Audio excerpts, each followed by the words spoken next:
Halo teman-teman semua, perkenalkan saya Owen Skolastiko, mahasiswa psikologi Universitas Proklamasi 45.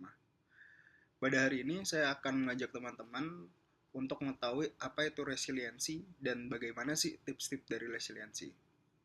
Oke, pertama-tama resiliensi sendiri adalah kemampuan manusia untuk bangkit, beradaptasi, dan menyesuaikan diri dengan permasalahan yang mereka miliki. Nah, di masa perkuliahan ini teman-teman, masa perkuliahan ini adalah waktu di mana kita membentuk dan mengembangkan karakter serta mencari jati diri kita. Nah, pada masa-masa seperti ini ya teman-teman, terkadang kan kita sering mengalami masalah-masalah nih, entah itu masalah perkuliahan, masalah di hubungan sosial, atau bahkan masalah percintaan. Nah, resiliensi ini berguna agar teman-teman ini memiliki kemampuan untuk mengatasi masalah-masalah tersebut. Karena jika misalnya teman-teman dihantam masalah terus, itu kan membuat teman-teman mungkin depresi, merasa down, dan merasa tidak bersemangat. Nah, di sini saya akan mencoba untuk memberi tips-tips bagaimana teman-teman ini memiliki kemampuan untuk resiliensi. Nah, yang pertama adalah optimis teman-teman. Kita ini harus memandang setiap masalah yang datang itu tuh sebagai masalah yang akan bisa diselesaikan. Bahwasannya setiap permasalahan itu akan ada jalan keluarnya dan setiap masalah ini akan berlalu. Nah, yang kedua adalah percaya diri. Teman-teman, kita ini harus percaya diri. Kita harus yakin pada diri kita sendiri bahwa apapun masalah yang akan datang, kita ini akan bisa menghadapi masalah tersebut. Terus, teman-teman, yang ketiga adalah fleksibel dan adaptif. Di mana sebagai seorang manusia, kita ini harus selalu siap dan mampu untuk menyesuaikan diri dalam segala situasi yang ada. Dan yang keempat adalah berpikir positif.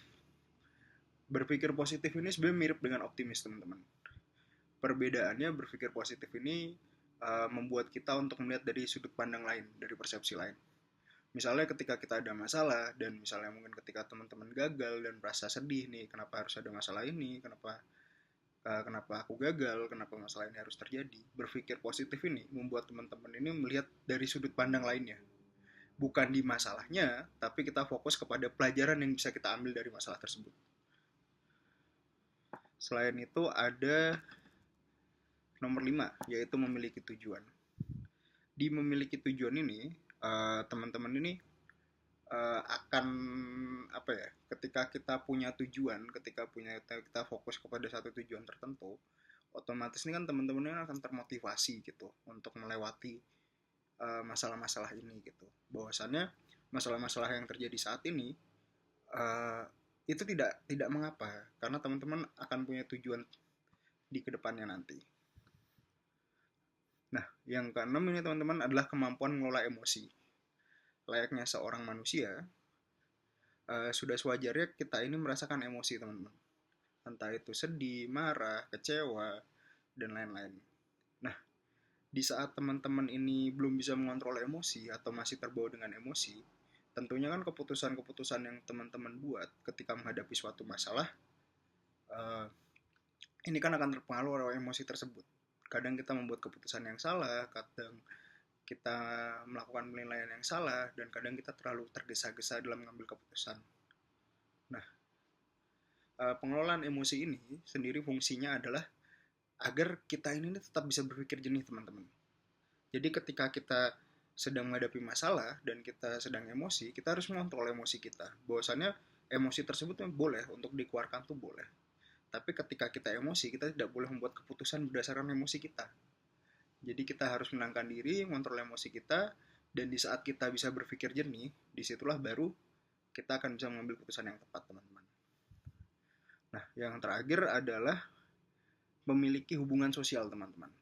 Hubungan sosialnya apa sih, teman-teman? Hubungan sosial ini banyak. Misalnya dengan teman, dengan pasangan, atau mungkin dengan circle atau lingkungan teman-teman di kampus. Nah, fungsi dari memiliki hubungan sosial ini supaya teman-teman ini ada penyemangatnya. Bahwasannya orang-orang terdekat ini, orang-orang yang akan menjalin hubungan sosial dengan teman-teman ini mungkin bisa membantu teman-teman, membantu support teman-teman dalam menyelesaikan masalah-masalah teman-teman. Nah, mungkin tips-tips resiliensi dari saya cuma itu aja. Mungkin yang terakhir saya akan tambahkan bahwa resiliensi itu bukanlah bakat teman-teman, bukanlah hal yang teman-teman dapat dari lahir. Resiliensi ini adalah kemampuan yang bisa teman-teman latih, bisa kita semua latih, bisa kita pelajari, dan bisa kita asah. Bahwasannya teman-teman tidak perlu khawatir kalau teman-teman merasa bahwa wah, aku dari dulu nggak ada nih kemampuan untuk resiliensi, untuk bangkit lagi, untuk menghadapi masalah. Itu nggak masalah karena teman-teman bisa belajar mulai dari sekarang. Nah, mungkin itu sekian tips-tips resiliensi dari saya. Terima kasih.